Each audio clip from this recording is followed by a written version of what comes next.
আসসালামু আলাইকুম এভরিওয়ান, ঈদ মোবারক। আমার ভিডিও ক্লিপগুলো ঈদের দিন শ্যুট করা হলেও আমার আপলোড দিতে লেট হয়ে গেছে, সরি ফর লেট গাইস।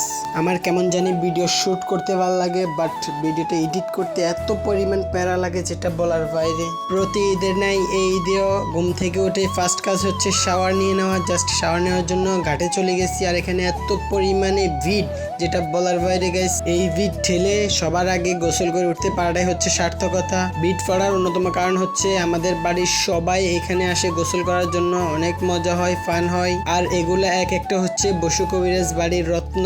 বিশেষ করে জাহিদুল ইসলামের কথা বলতেছি, উনি গত ঈদে সিঙ্গেল ছিল, বাট এই ঈদে মিঙ্গেল হয়ে গেছে। আমার গত ব্লগে ওনার শ্যুট মিস হয় নাই, আর এই ব্লগেও উনি মিস যায় নাই। শ্যুট নেওয়ার সময় উনি একদমই বলতে পারে না, জাস্ট আমি যখন পুকুরে নামছি বলছে কাকু ব্লগ কই, আমি বলছি ব্লগে আপনি আসেন, নো টেনশন। যেহেতু কুরবানির ঈদের জামাত একটু ফাস্ট হয়, তাই আমাদেরকে অনেক বেশি ফাস্ট রেডি হয়ে যাওয়া লাগছে।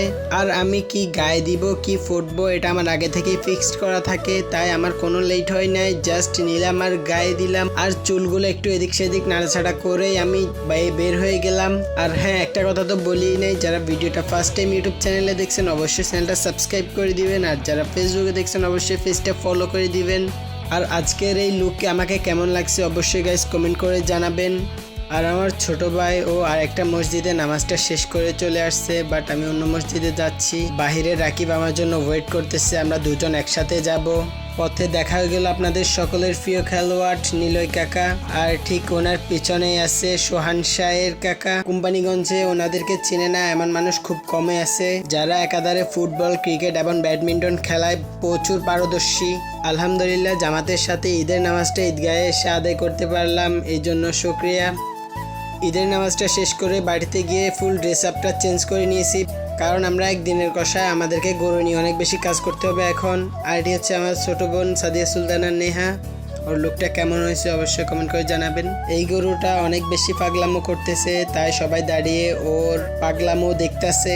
আর হ্যাঁ গাইস, আমাদের সকলেই ঈদের সাথে সাথে বাংলাদেশের খেলাটাও উপভোগ করতেছে। খেলার একদম আমরা শেষ পর্যায়ে আছি।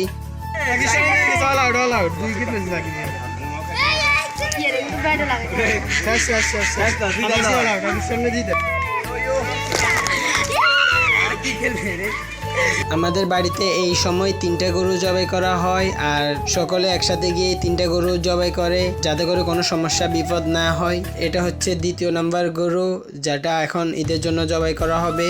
আর এটা হচ্ছে সজীবদের। আর অবশেষে 3 নাম্বারটা হচ্ছে আমাদেরটা অনেক বেশি পাগলামো করছে।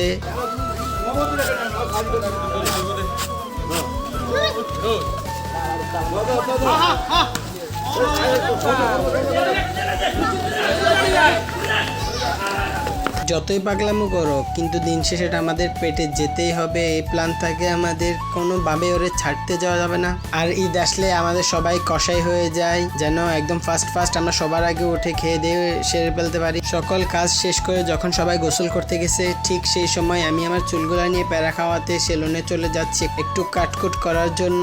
ঈদের 10 দিন আগ পর্যন্ত কোনো চুল দাড়ি কাটা যায় না বলে আমি কাটি নাই, আর আমি অলরেডি সেলুনে চলে আসছি। আর হ্যাঁ গাইস, কেমন হচ্ছে আমার লুকটা অবশ্যই কমেন্ট করে জানাবেন। চুল কাটাতে অনেক বেশি সময় লেগে যাওয়াতে আমি আমাদের ফ্যামিলি গেট টুগেদারটা মিস করে ফেলছি, অনেক বেশি খারাপ লাগতেছে। সবাই মিলে খাইছে, বাট আমি এখন একলা খেতে হবে, কোনো কিছু করার নাই। পরে আমি কিচেনে গিয়ে নিজে একলা খাচ্ছি, কেউ এখন আর আমার সাথে খাবে না, অনেক বেশি মিস করছি সবাই রে। খাওয়া দাওয়া শেষ করে আমি ঘুমিয়ে পড়ছিলাম, আর এখন জাস্ট ঘড়িতে বাজছে হচ্ছে 6টা, মাত্র ঘুম থেকে উঠলাম।